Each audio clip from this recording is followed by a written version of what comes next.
बच्चों, Gyandeep plus channel में आप लोगों का बहुत बहुत स्वागत है। बच्चों, कल हम लोगों ने कविता का एक अंश पढ़ा था। उसका भावार्थ और व्याख्या भी देखी थी। अब हम उसके काव्य सौंदर्य को देखते हैं।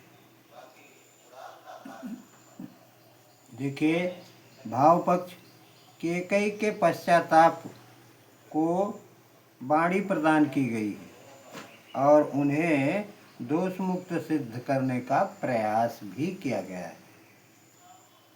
कला पक्ष देखिए,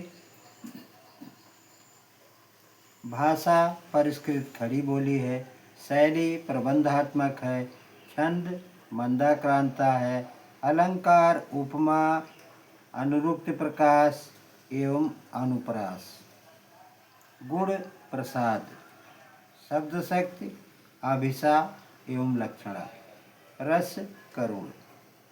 इसमें कुछ प्रश्न हैं, उनके उत्तर देने हैं आप लोगों को। तो प्रस्तुत पद्यांश में केकई राम के समक्ष अपनी एवं भरत की दीन दशा का वर्णन करते हुए क्या कहते हैं? उत्तर देखिए, पश्चाताप की अग्नि में जलती हुई केकई राम से कहती हैं कि मैंने अपने पुत्र पर अपना स्वर्ग का सुख भी न्यौछावर कर दिया और उसी कारण मैंने तुम्हारा अधिकार यानी राज्य छीन लिया। मेरा वही पुत्र आज दीनहीन होकर करुण क्रंदन कर रहा है, अर्थात रो रहा है। दूसरा प्रश्न है, अपने दंड के संबंध में केकई ने राम से क्या कहा? अपने दंड के संबंध में केकई ने राम से कहा कि मुझ अभागिन के लिए अन्य दंड और क्या हो सकता है कि मेरा पुत्र ही मुझसे अलग हो गया, वह मुझसे कुपित है, अतः अब मुझे और बड़ा दंड न दें। अगला प्रश्न देखिए, रेखांकित पंक्तियों की व्याख्या। रेखांकित पंक्तियों की व्याख्या जो है, इसको हमने कल पढ़ाया भी था और देख भी लीजिए। रेखांकित है, निस्वर्ग उसी पर वार दिया था मैंने, हर तुम तक से अधिकार दिया था मैंने। इसका आशय है, इसकी व्याख्या है कि पश्चाताप की आग में जलती हुई केकई राम से कहती हैं कि मैंने अपने उस पुत्र पर अपना स्वर्ग सुख भी न्यौछावर कर दिया था और उसी के कारण मैंने तुम्हारा यह राज्य का अधिकार तुमसे छीन लिया। ये तो रेखांकित पंक्तियों का आशय हुआ। अब आगे देखिए, अगला प्रश्न क्या है? जन क्या क्या करते नहीं स्वप्न में, मद में पंक्ति में कौन सा अलंकार है? इसमें पुनरुक्त प्रकाश अलंकार है, क्योंकि यहाँ क्या शब्द की आवृत्ति बार बार हुई है, अर्थात एक से अधिक बार हुई है। अब अगला देखिए, पद पाणी का अर्थ बताइए। पद माने पैर, पाणी माने हाथ। अब आगे हम देखते हैं अगला पद्यांश। सह सकती हूँ चिर नरक सुने सुविचारी, पर स्वर्ग की दया दंड से भारी। लेकर अपना यह कुलिस कठोर कलेजा, मैंने इसके लिए ही तुम्हें बन भेजा। घर चलो इसी के लिए, न रूठो अब यूं, कुछ और कहूँ तो उसे सुनेंगे सब यूं। तुमको यह प्यारा और इसे तुम प्यारे, मेरे दुगने प्रिय रहो तुम मुझसे न्यारे, रहो न तुम मुझसे न्यारे। मैं इसे न जानूं किंतु जानते हो तुम, मैं इसे न जानूं किंतु जानते हो तुम, अपने से पहले इसे मानते हो तुम भ्राताओं का प्रेम परस्पर जैसा, यदि वह सब पर यों प्रकट हुआ है वैसा, तो पाप दोष भी मुक्ति तोष है मेरा। मैं रहूं कल पंकिला पद्म कोश है मेरा। आगत ज्ञानी जन उच्च भाल ले लेकर, समझावें तुमको अतुल युक्तियां दे देकर।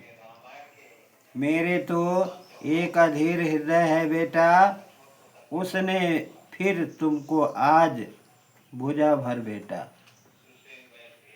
अब इसका संदर्भ पहले की तरह ही है। प्रस्तुत पद्यांश में